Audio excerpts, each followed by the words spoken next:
Halos 3 bus na ang kasya sa isang lumalaking sinkhole sa San Remigio, Cebu. Mahigit 1,000 residente tuloy ang kailangang lumikas. Naasa frontlining balita si John Naroa ng News 5 Visayas. Abandonadong mga bahay, kinordon ang lugar at may mga signage na no-build zone. Ganyan ang sitwasyon ngayon sa bayan ng San Remigio sa Cebu dahil sa lumalaki raw na sinkhole.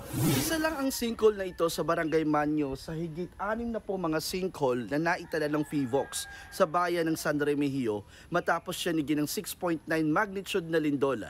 Dati ay singlaki lang ito ng maliit na kubo pero ngayon ay pwede na magkasya dito ang 3 malalaking bus. Ito ang isa sa mga dahilan kung bakit hindi pwedeng tirhan ang mga bahay na narito sa lugar. Mahigit 1,000 residente ang kailangang lumikas, partikular yung mga nakatira sa loob ng 20 meters mula sa sinkhole. We have to relocate them. And so yung problema ko is where to relocate and how. We really need the help of the national government and also international institutions.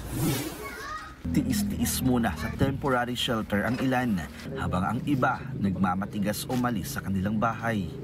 Buti kung kahit walang kaundan ng kubo-kubo lang.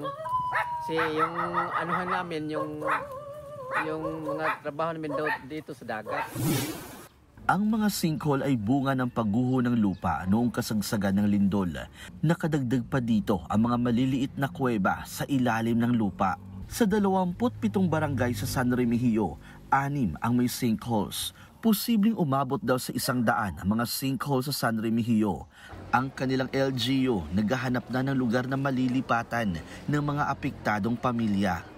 Nagbabalita mula sa frontline, John Naroa, News 5, Visayas!